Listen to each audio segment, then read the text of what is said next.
Welcome बच्चों। हमारा चल रहा है चैप्टर सेट्स, और सेट चैप्टर में हमने देखा कि सेट क्या होता है, सेट के टाइप्स देखे, सेट के ऊपर ऑपरेशंस देखे। उस ऑपरेशंस पे हमने देखा यूनियन देखा, इंटरसेक्शन देखा, कॉम्प्लीमेंट देखा, उसके बाद में डिफरेंस भी देखा। बच्चों उसी के चलते हमारे पास में यहाँ पर आप देखो कॉम्प्लीमेंट्स उसकी प्रॉपर्टीज़ है, यहाँ पर यूनियन उसकी प्रॉपर्टीज़ है, उसके बाद यहाँ इंटरसेक्शन की प्रॉपर्टीज़ नज़र आ रही है, यहाँ डिफरेंस की प्रॉपर्टीज़ नज़र आ रही है। और जो हम ऑलरेडी 9th क्लास में पढ़ चुके डी मॉर्गन्स लॉज, वहाँ पे भी हमने इसको लिया हुआ है। सो बच्चों यहाँ पर आपको ये सभी की सभी प्रॉपर्टीज़ क्या करना है, नोट डाउन करना है, ठीक है। सो चलो देखो यहाँ पर जो है हमारे पास में जो प्रॉपर्टीज़ है, जैसे कि आप कॉम्प्लीमेंट हमने डैश से बताया था या फिर सी से बताया था। और कॉम्प्लीमेंट का मतलब क्या था कि जैसे ए कॉम्प्लीमेंट है तो ए के एलिमेंट छोड़कर यू के एलिमेंट्स आपको मालूम हो। तो ध्यान में रखना कि अगर हम बात करते हैं यहाँ पर ए डैश, उसका भी अगर डैश लेते तो आंसर क्या आता है, 1 आता है, ए आता है, जो ओरिजिनल है वही। यानी ए डैश की डैश अगर है तो आंसर क्या आएगा, ए आएगा, ठीक है। उसके बाद यूनियन की डैश लेते हैं, ध्यान रखो ये यूनियन है, यूनियन की डैश लेंगे तो फाई आएगा, और फाई की डैश लेंगे तो यू आएगा, ठीक है।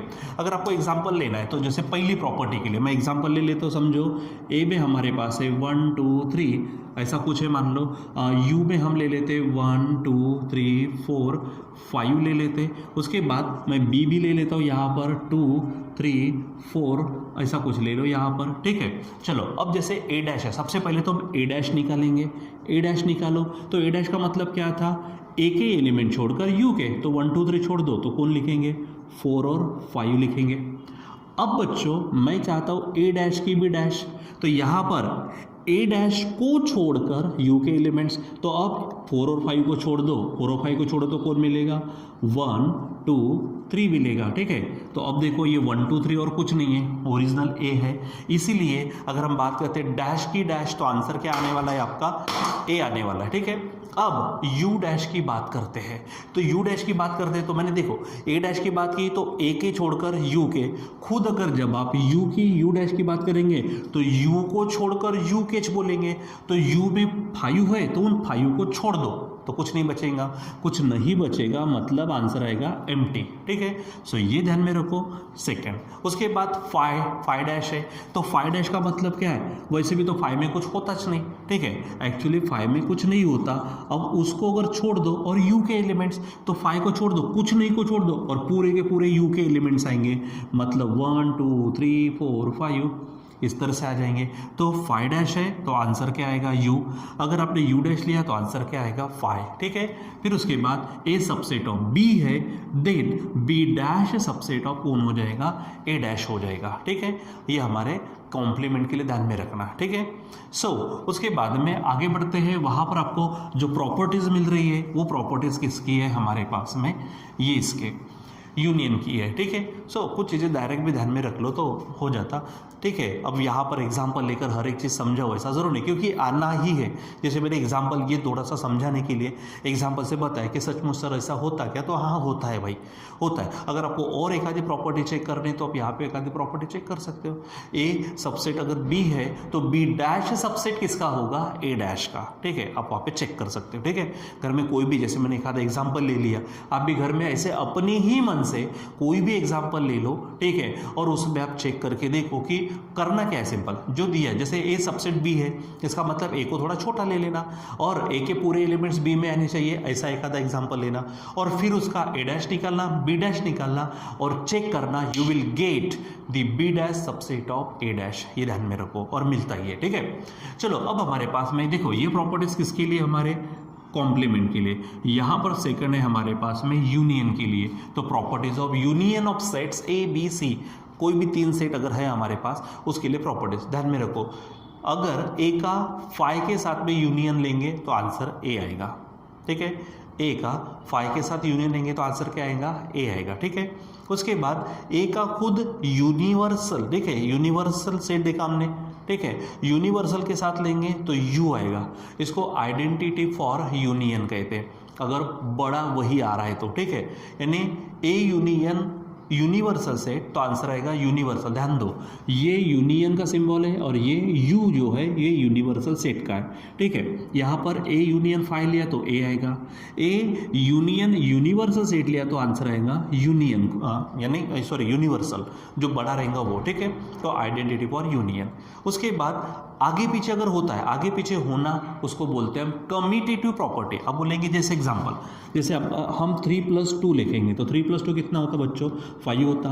अगर आपने 2+3 ले लिया वो भी तो 5 आएगा। इसका मतलब एडिशन जो होती, एडिशन हमारी कम्यूटेटिव लॉ को, कम्यूटेटिव प्रॉपर्टी को फॉलो करती है।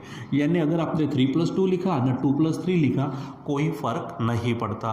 उसी प्रकार यहाँ पर है, अगर आपने ए यूनियन बी निकालो कि बी यूनियन ए निकालो, आंसर सेम रहने वाला है। Means union follows the commutative property, ठीक है। आगे पीछे होना, कम्यूटेटिव प्रॉपर्टी का मतलब आगे पीछे होना, ठीक है। फिर उसके बाद ये है एसोसिएटिव प्रॉपर्टी, ब्रैकेट का खसकना। क्या बोलेंगे हम, ब्रैकेट का खसकना। जैसे एग्जांपल मैंने लिया 3+2 ब्रैकेट में +4 ले लिया, तो देखो पहले हम ब्रैकेट सॉल्व करते हैं ना, तो ये 5 हो जाएगा प्लस ये 4 होगा तो आंसर 9 आएगा। अगर आपको किसी ने ऐसा दे दिया 3+2 और 4 को ब्रैकेट में डाल दिया तो क्या फर्क पड़ेगा, पहले ब्रैकेट सॉल्व करेंगे। ओके, तो ब्रैकेट सॉल्व करेंगे तो क्या होगा 6, 6+3 क्या होगा 9, यानी कुछ फर्क पड़ा क्या, नहीं। तो यहाँ पर आप पहले को ब्रैकेट दूसरा तीसरा बाहर लो, या फिर पहला बाहर दूसरा तीसरा ब्रैकेट पे, कोई फर्क नहीं पड़ता। यहाँ पे ब्रैकेट का सरकना, ब्रैकेट का खसकना, उसको क्या बोलते हैं, एसोसिएटिव प्रॉपर्टी। मतलब ए यूनियन बी, ब्रैकेट में यूनियन सी है, तो यहाँ पर ए को आप क्या कर दो, बाहर निकाल दो, और बी और सी को यूनियन अंदर डाल दो, चल जाता, कोई फर्क नहीं पड़ता। कॉल्ड एज एसोसिएटिव लॉ या फिर एसोसिएटिव प्रॉपर्टी, ब्रैकेट का सरकना, ठीक है। चलो फिर ए यूनियन ए लिया तो आंसर क्या आता, खुद ए आता, उसको आइडेम्पोटेंट लॉ बोलते हैं हम। क्या बोलेंगे हम, ए यूनियन ए लिया, अरे खुद के साथ खुद का अगर लिया, जब भी कोई चीज खुद के साथ अगर खुद लेते हो और वही चीज अगर वापस आती है तो समझ जाना आइडेम्पोटेंट लॉ होगा, ठीक है। उसके बाद अगर A सबसेट ऑफ B है तो A यूनियन B हमेशा B के बराबर रहेगा, ठीक है। क्या कहा, A सबसेट ऑफ B है, यानी A छोटा हो गया, ऑब्वियस है, तो उनका यूनियन क्या रहेगा, बड़ा, ठीक है। ये इसका सबसेट है तो यूनियन रहेगा बड़ा, ध्यान में रखना। फिर ए यूनियन ए डैश अगर है, देखो ए में अलग चीज़ें आती, डैश में अलग चीज़ें आती, ठीक है। तो उनको अगर मिला दो तो आंसर आएगा यूनियन, लेकिन उनका इंटरसेक्शन करो ना, कुछ भी कॉमन नहीं रहता, यानी फाई रहता। जो यहाँ पे आएगा इधर में, इधर प्रॉपर्टी होंगे, ये है यहाँ पर, ठीक है। So A union A dash universal set मिलेगा। फिर A subset of A union B, B subset of A union B, ठीक है, ध्यान में रखना। क्योंकि जब यूनियन लेता है तो ऑब्वियस है वहाँ पर दोनों के मिक्स होते हैं तो एलिमेंट्स बढ़ सकते हैं, ठीक है। तो चांसेस ये है कि जो ए रहेगा वो बढ़ी हुई चीज़ का सबसेट रहेगा, या फिर जो बी है उसका सबसेट है, यानी यूनियन के जो अलग अलग जो सेट्स है वो उसके क्या रहते हैं, सबसेट रहते हैं। जैसे अगर पी और क्यू दो सबसेट है, ठीक है, और अगर आपने क्या ले लिया, पी और क्यू का यूनियन अगर ले लिया तो जाहिर सी बात है पी भी इसका सबसेट रहेगा और क्यू भी इसका क्या रहेगा, सबसेट, ठीक है। ये ध्यान में रखो, ठीक है। फिर आते हैं यहाँ पर properties of intersection of sets. तो यहाँ पर डायरेक्ट ध्यान में रखना, जैसे यहाँ पे फाई के साथ लिया तो ए आया, यहाँ पर इंटरसेक्शन फाई के साथ लेंगे तो फाई आएगा। यहाँ पे यूनिवर्सल के साथ लिया तो यू आया, लेकिन यहाँ पे यूनिवर्सल के साथ लेंगे तो ए आएगा। Identity for intersection, identity for union, ध्यान में रखना, ये हम इंटरसेक्शन देख रहे हैं, ठीक है। फिर ए इंटरसेक्शन बी है तो बी इंटरसेक्शन ए, यानी कम्यूटेटिव लॉ आगे पीछे हुआ चलता है। फिर यहाँ पे ब्रैकेट का खसकना, एसोसिएटिव लॉ चलता है। A intersection B, intersection C है तो A intersection B intersection C आप ऐसा लिख सकते हो, ठीक है। फिर आइडेम्पोटेंट लॉ, जैसे यहाँ पर ए यूनियन ए के साथ लिया तो खुद ए आया, तो उसी प्रकार ए इंटरसेक्शन ए के साथ यानी खुद के साथ लेंगे और वही आएगा तो आइडेम्पोटेंट लॉ होगा, ठीक है। उसके बाद ए इंटरसेक्शन ए डैश, मैंने कहा था यहाँ पे जब पढ़ा है कि यहाँ पे ए डैश और ए में अलग अलग रहते लेकिन दोनों मिलकर यू बनेंगे, मिलकर, लेकिन दोनों में कॉमन देखो तो कुछ भी नहीं रहेगा, और कॉमन का ही तो मतलब है इंटरसेक्शन, कॉमन कुछ भी नहीं मतलब फाई रहेगा, ठीक है। यहाँ पर जो चीज़ है कि यूनियन का जो सेट्स है वो सभी सबसेट रहते हैं, लेकिन यहाँ उल्टा होता है कि यहाँ पर ए सबसेट अगर बी है, ठीक है, तो ध्यान रखना कि इंटरसेक्शन ए का क्या रहेगा, सबसेट रहेगा। इंटरसेक्शन ए का क्या रहेगा, तब देखो यहाँ पर क्या कहा, ए सबसेट ऑफ सी है, ए सबसेट ऑफ बी है, देन ए इंटरसेक्शन बी किसका सबसेट रहेगा, वो ए का रहेगा, ठीक है। इसके बाद आगे A intersection B subset of, अगर ए है तो फिर उनका जो इंटरसेक्शन है वो बी का रहेगा, ठीक है। यहाँ पर कह रहा हूँ, ठीक है, ए सबसेट है बी का, तो ए इंटरसेक्शन बी किसका सबसेट होगा, ए का, इज इक्वल टू कौन होगा, ए आएगा, ठीक है। और यहाँ पर ए इंटरसेक्शन बी अगर सबसेट है ए का तो आंसर में आएगा उन दोनों का इंटरसेक्शन इसका सबसेट रहेगा, ठीक है। तो ये चीज़ आपको ध्यान में रखना है। आगे हमारे पास में इसको डिस्ट्रीब्यूटिव लॉ बोलते हैं। डिस्ट्रीब्यूटिव लॉ यानी एडिशन और मल्टीप्लिकेशन का, ठीक है। जैसे एग्जांपल में 3 है इंटू 4 प्लस 7 समझो, ठीक है, ऐसा है। तो कभी हमने छोटेपन में काम किया, ये 3 से आप 4 को भी मल्टीप्लाई करेंगे और इसी 3 से आप 7 को भी मल्टीप्लाई करेंगे, यानी क्या होगा 3, 4 और 7 को, यानी जो इसको है डिस्ट्रीब्यूट करेगा तो 3 4 को भी जाएगा, बीच में कौन है प्लस, तो 3 7 को भी क्या करेगा मल्टीप्लाई करेगा, और बीच में जो साइन होगा वो साइन डाल देंगे। उसी प्रकार यहाँ पे देखो A intersection B union C है, तो ए ये बी के साथ भी यूनियन बनाएगा, ए सी के साथ भी यूनियन बनाएगा, और बीच में जो इंटरसेक्शन बनाएगा, और जो बीच का सिंबल है वहाँ पर लिख देंगे, यानी क्या होगा A intersection B union A intersection C. उसी प्रकार अगर यहाँ पे यूनियन है तो ये बी के साथ भी यूनियन बनाएगा, ये इसके साथ भी यूनियन बनाएगा, और बीच में इंटरसेक्शन रहेगा, ठीक है। ये हमारा डिस्ट्रीब्यूटिव लॉ या फिर डिस्ट्रीब्यूटिव प्रॉपर्टी, आप इसे ध्यान में रखना, ठीक है। चलो अब आगे हमारे पास में क्या है कि यहाँ पर डिफरेंस की बात हमने की थी। डिफरेंस का मतलब क्या था, जैसे ए डिफरेंस बी है, ए डिफरेंस बी का मतलब क्या है कि ए में है लेकिन बी में नहीं। इसके लिए अगर किसी को नहीं समझा तो फिर से वीडियो देखना वो वाला जिसमें हम पढ़ चुके हैं, ठीक है। यहाँ पर है तो ए डिफरेंस बी सबसेट होता है, इक्वल टू होता है हमारा ए का, और बी डिफरेंस ए होता है सबसेट किसका, बी का। आगे ए डिफरेंस बी बोलो, ए इंटरसेक्शन बी बोलो, बी डिफरेंस ए बोलो, इनमें कुछ भी कॉमन नहीं रहता। ए डिफरेंस बी भी अलग है, A union B intersection B भी अलग है, और बी डिफरेंस ए भी टोटली अलग है, उसमें कुछ कॉमन नहीं रहता। मतलब they are called as mutually disjoint sets. मैंने यहाँ पे स्टार पॉइंट लिख के रखा है कि डिसजॉइंट सेट्स हम किसे कहेंगे, तो डिसजॉइंट सेट्स का मतलब जिनका इंटरसेक्शन फाई हो, मतलब उनमें कुछ भी कॉमन नहीं हो, ठीक है। Example A intersection B phi आता है, then A and B these are the disjoint sets, ध्यान में रखना, ठीक है।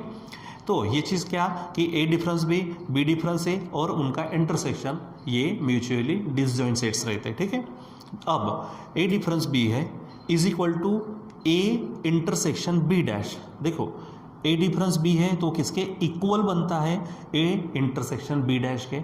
वही अगर बी डिफरेंस ए लिया तो वो बन जाता है ए डैश इंटरसेक्शन बी का, ठीक है। तो यहाँ पे ए डिफरेंस बी क्या होगा, A intersection B dash, B difference से क्या बनेगा, ए डैश इंटरसेक्शन बी, ठीक है। और ये ध्यान में रखना कि ए यूनियन बी है तो ए यूनियन बी 3 लोगों का क्या होता है, मिक्सिंग होता है। एक ये होता है ए डिफरेंस बी का, एक होता है ए इंटरसेक्शन बी का, एक होता है बी डिफरेंस ए का, ठीक है। A union B is equal to कौन, ए डिफरेंस बी, उसका यूनियन किसके साथ, ए इंटरसेक्शन बी और बी डिफरेंस ए के साथ में। एक्चुअली ये तीनों में कुछ कॉमन नहीं है, लेकिन इन तीनों को मिला दो तो वो ए और बी का जो यूनियन होगा उसके बराबर आता है, ठीक है। और फिर यहाँ पे बच्चों आता है डी मॉर्गन्स लॉज। तो यहाँ पे देखो डी मॉर्गन्स लॉज को कैसे ध्यान में रखना, जैसे हम क्या करते हैं, जैसे हमारे पास में ए यूनियन बी है, उसकी डैश है, तो ये सिंबल को उल्टा कर दो और डैश दोनों को दे दो, ठीक है। यहाँ पर हो जाएगा ऐसा। अगर यहाँ पे ए इंटरसेक्शन बी है, उसकी डैश है, तो सिंबल को उल्टा कर दो, ए डैश और बी डैश, ठीक है। यानी ब्रैकेट की डैश इज इक्वल, देखो ब्रैकेट यानी यूनियन की डैश, क्या बोलेंगे हम, यूनियन की dash is equal to dashes का इंटरसेक्शन। यहाँ पर इंटरसेक्शन की dash is equal to dashes का यूनियन, सिंपल। यहाँ पे यूनियन है तो यहाँ पे इंटरसेक्शन, यहाँ पे इंटरसेक्शन है तो यहाँ पे यूनियन, ठीक है। यहाँ की डैश दोनों को डिस्ट्रीब्यूट कर देना, ठीक है। सो बच्चों इस प्रकार से हमारे पास कुछ इनकी प्रॉपर्टीज़ है, लेकिन इसका ये मतलब नहीं कि यहाँ पर होता है कंप्लीट, यहाँ पे और भी चीज़ें बाकी है, और भी कुछ प्रॉपर्टीज़ वगैरह हमको देखने हैं, वो हम देखेंगे हमारे नेक्स्ट क्लास में, ठीक है बच्चों। सो यहाँ पर पूरी की पूरी प्रॉपर्टीज़ बराबर लिखिए आप। पूरी प्रॉपर्टीज़ बराबर लिख देने के बाद में देखो ये कॉम्प्लीमेंट का, ये यूनियन के लिए, इंटरसेक्शन के लिए, ये हमारे डिफरेंस के लिए, और ये हमारे पास में क्या है डी मॉर्गन्स लॉज। थोड़े से अलग अलग ध्यान में रखना जरा सा, ठीक है। सो और इसको बराबर अच्छे से लिखो, अच्छे से समझो भी, खुद होके एक आध दो एग्जाम्पल लेकर आप इनकी left hand side right hand side tally भी कर सकते हो कि सचमुच सर ऐसा होता कि नहीं होता, ठीक है, क्योंकि मैंने एक दो इसमें बताया, बाकी इसमें भी होता ही है, ऑब्वियस है, लेकिन फिर भी अगर किसी को लगता है प्रॉब्लम तो आप एग्जाम्पल सिंपल एग्जाम्पल लेना, यूनिवर्सल में 1 2 3 4 5 6 ले लेना, ये ए में ले लेना 1 2 3 वगैरह, बी में ले लेना अपना कुछ 2 3 4 5 जो भी लेना है, लेकिन यूनिवर्सल से कम लेना, ठीक है, और एक आधा सी में ले लेना, अगर गरज पड़ती है, ज़रूरत पड़ती है तो आप करके देख सकते हैं, ठीक है बच्चों। सो आज के लिए बस इतना ही, बाकी का कंटिन्यू करेंगे हम बाद में। Till then bye.